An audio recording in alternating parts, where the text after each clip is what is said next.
In this tutorial, I'm going to show you a powerful feature we have in Python called unpacking. So let's define a tuple called coordinates. And here we pass three values, 1, 2, 3. So imagine these are the coordinates for x, y, and z. Now let's say we want to get these values and use them in a few expressions, in a few complex expressions in our program. Maybe we want to include them as part of a large complex formula. So to get them, we'll have to write code like this. Coordinates of 0, then let's say we want to multiply this by coordinates of 1, and then multiply it by coordinates of 2. Our code is getting a little bit too long. This is just a very simple example. But let's say we want to use these values in quite a few places in our program.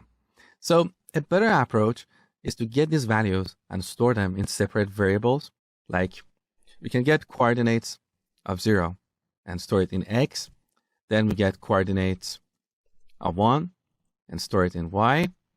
And similarly, we get coordinates of 2 and then store it in z. Now, instead of repeating coordinates of 2 or coordinates of 0 multiple times, we can simply work with these variables, x times y times z. That is better, right? So nothing new so far. But in Python, we have a powerful feature called unpacking. And with that, we can achieve the same result with far less code. So we can define our variables x, y, and z and set them to our tuple. What we have on line 6 is exactly identical to what we have on lines 2 to 4.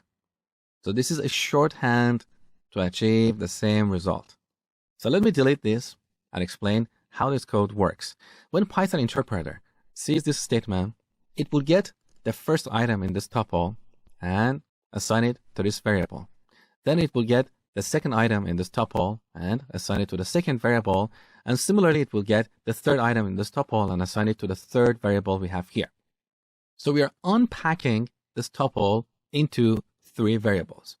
Now, if we print x, you can see x is 1. Similarly, y is 2. There you go. So this is unpacking. And by the way, this is not limited to tuples. We can use this feature with lists as well. So if I change parentheses to square brackets, now coordinates is a list. So we can unpack this list into three variables. Now, run our program, you can see y is 2.